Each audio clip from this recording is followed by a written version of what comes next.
Dans les épisodes précédents, vous avez découvert le palais Plantagenet, de ses origines à ses destructions. Découvrez aujourd'hui la suite de l'histoire du Fort Saint-Georges. À partir du XVIIe siècle, le Fort Saint-Georges perd de son prestige et tombe en disgrâce.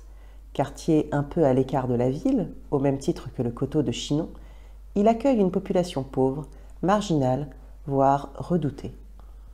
C'est notamment autour du fort qu'habitent traditionnellement les bourreaux de Chinon du XVIIe au XIXe siècle. Nous avons pu identifier l'emplacement de deux maisons d'exécuteurs chinonnais du XVIIIe siècle. Celle de Jean Condrenay se trouvait au nord-est du fort, dans les environs de l'octroi actuel, et celle de Gilles Berger se trouvait accolée au rempart est.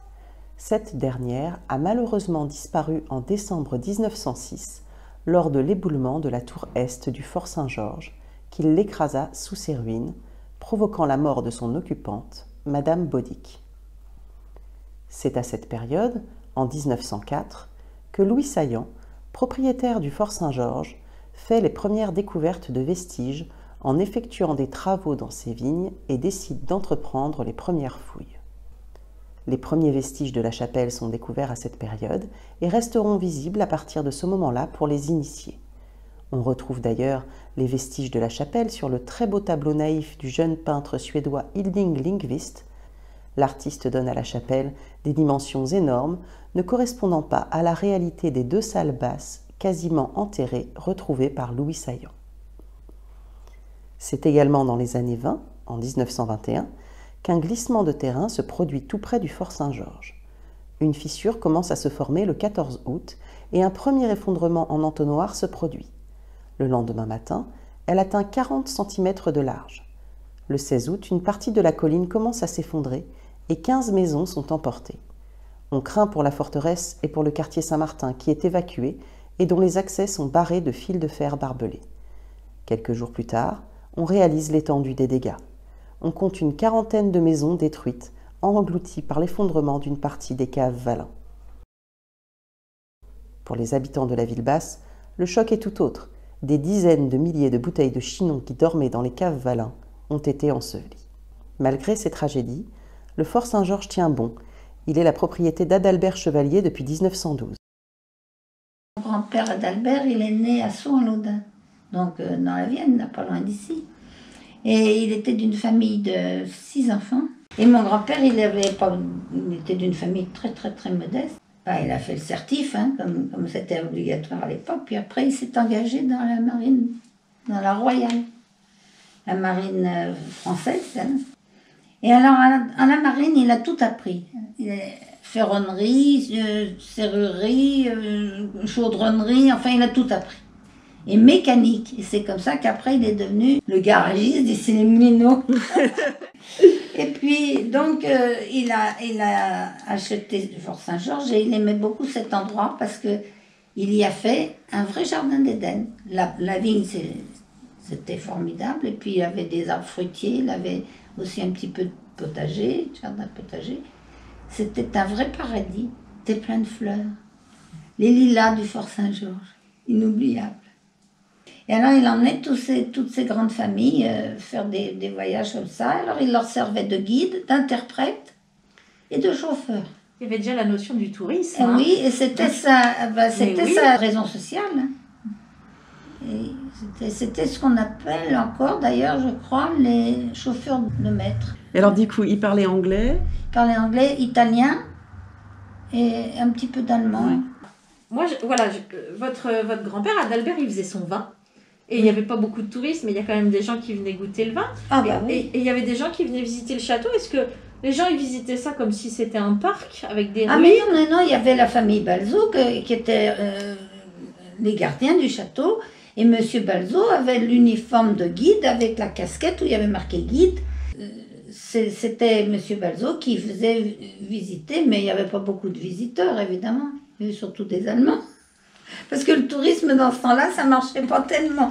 Et alors donc, pendant la guerre, il y a donc eu les terrasseries, qui était le petit jardin en plein air où mon grand-père vendait le vin de sa vigne. Là, on faisait les vendanges tous les septembre, vers là-bas autour, oui. Et il aimait beaucoup cet endroit. Il disait toujours que c'était ses vieilles pierres. Oui, il aimait ces vieilles pierres. Comment il s'est intéressé? Enfin, c'est parce qu'il était sur ce fort que les Plantagenets, il s'est dit le trésor est là. Ah bah parce que, il s'est intéressé à comme je vous l'histoire. ai dit, il était autodidacte, alors Oui. il s'instruisait beaucoup. Et il avait dû lire que, historiquement, Henri II Plantagenet n'avait pas emporté son trésor avec lui et qu'il était resté à Chinon. Il disait toujours, toutes les couronnes des rois d'Angleterre sont à la tour de Londres, sauf celle d'Henri II Plantagenet. Elle est en Fort Saint-Georges, il est mort là, elle est là. Et il l'a tout le temps cherché, c'est comme ça qu'il a fait des fouilles. Il a continué après M. Saillant, qui avait commencé à déblayer le petit escalier, il a continué. Puis il a retrouvé plein de choses, y compris les fragments du Saint-Georges terrassant le dragon.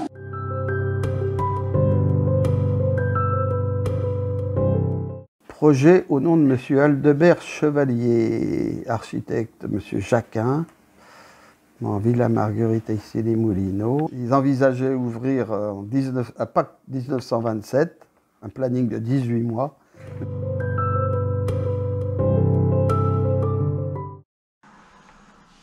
Oh, dis donc, ça c'est formidable. Oh, c'est extraordinaire de voir ça. Oh, je suis émue.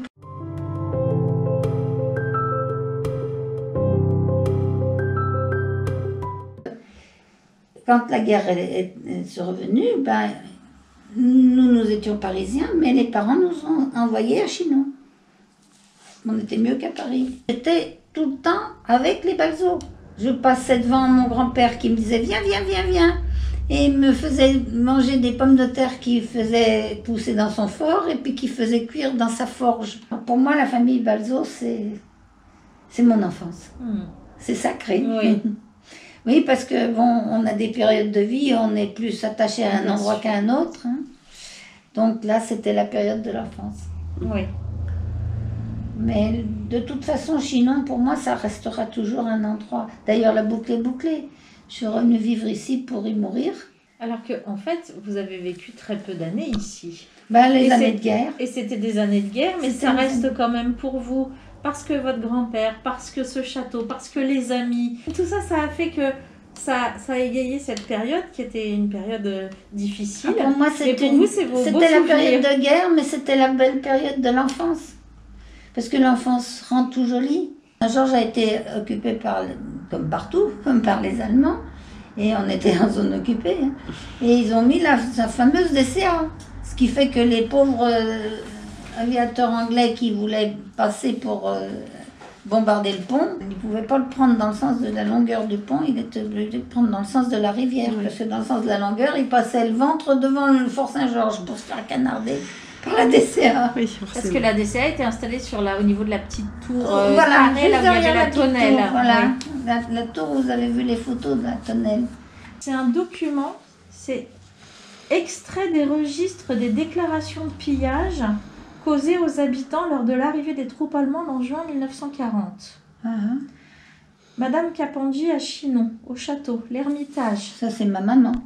Propriétaire de 3 petites maisons, avenue du Château. Eh ben, c'est la photo que je vous ai montrée où elle est à la fenêtre. Là. Voilà. Dénommé l'Ermitage, a été éventré par une bombe oui, tombée devant la maison. Exact. Et tout ce qu'il y avait dedans a été pillé et saccagé. Et vous vous souvenez aussi des bombardements à Chinon Ah bah vous oui. y avez, Ah bah bien sûr, on allait dans les caves, mais mon frère et moi on restait sur le balcon de la maison là-haut pour regarder les avions qui se canardent. Ben, le pont il a sauté, les deux ponts ont sauté le même jour, je vous dis, ils sont partis en faisant sauter tout. Et nous on avait des pierres qui nous tombaient dessus tout autour de nous. Après la guerre, le temps est à la reconstruction.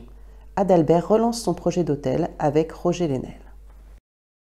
Nous sommes arrivés ici après la guerre. Il y avait le Lion d'Or à vendre et papa a acheté à Madame Pasquier à l'époque. C'était en 1948. Et papa adorait tout ce qui se passait avant. Il se voyait beaucoup avec M. Chevalier. Papa était dans les sous-marins, tout là. Voilà, et ben, c'est ça. Adalbert Chevalier aussi. Et ben voilà. Il avait une petite cabane de jardin où il mettait ses outils avec son jardinier qui s'appelait M. Catoire. Je me souviens. Sur le fort ? Oui, sur le fort. D'accord. Et on venait nous amuser, mon frère et moi. On avait envie de s'aérer un petit peu, que là, qu'on montait au fort. Et du coup, c'est vrai que votre papa, il était déjà dans l'hôtellerie, c'était des Ah ben projets oui. qui lui faisaient pas peur. Ah ben pas du tout. Projet. Il était incroyable, mon père. Il achetait, et puis il rénovait, il revendait. Il avait une capacité formidable. J'ai récupéré toutes les photos. Puis je me suis dit, mais qu'est-ce que je vais faire de tout ça? Moi, Roger, je sais, parce que Roger, on se connaît depuis fort longtemps. Je me suis dit, mais Roger qui s'occupe de tout ça, c'est mieux dans ses mains que dans les miennes. Voilà. Ouais. C'est pour ça que je lui avais donné tout ça. Tout ce que j'ai récupéré, je lui ai donné. Point de sculpture au-dessus de la porte ouest ou sur la porte sud modifiée. Jacques Druet. Alors, c'est 1900 1955 toujours. 55 toujours. Alors,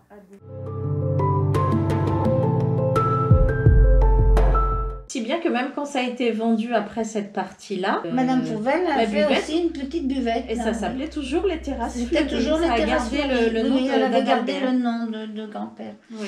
Les terrasses fleuries, et puis elle faisait, alors avec sa belle-fille Marlène, elle faisait. Madame Fauvel, elle était sur le rond-point, elle vendait les souvenirs. Et puis sa belle-fille Marlène, elle faisait des crêpes, elle faisait de la petite restauration qui servait en plein air. Et puis on a appris que plus loin, enfin c'est vous peut-être qui nous en aviez parlé, qu'il y avait un magasin d'antiquités Oui, aussi. voilà, oui, et Hein? qui avait plus ou moins de rapport avec les coulis, je crois. Oui, oui, oui. Si la partie du Fort Saint-Georges proche de la tour de l'horloge reste occupée par des magasins souvenirs et autres buvettes, les maisons le long de la rue du Puy-des-Bans se vident progressivement. Ces clichés, ça vous évoque des choses. Donc là, c'est la rue du Puy-des-Bans avec les maisons. Alors oui, on a connu ces maisons-là, oui. Et alors, il y avait qui dans ces maisons? Il y avait personne? Il n'y a rien. Ah non, il n'y avait Là, rien. déjà plus C'était- personne. non, Moi, non. je me souviens encore. Non, non. Et on les a vus se fermer, enfin se boucher complètement.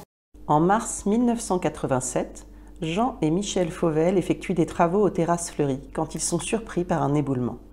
Jean Fauvel est grièvement blessé. Cet incident marque la fermeture définitive des terrasses fleuries. Après avoir été cédé à la ville par la famille Chevalier en 1994, le Fort Saint-Georges est rétrocédé au département pour l'euro symbolique en 2003. Dans le cadre de la réhabilitation du Fort Saint-Georges, les maisons et caves bordant la rue du Puy-des-Bans sont peu à peu détruites et bouchées. Seules les caves les plus à l'est restent encore accessibles.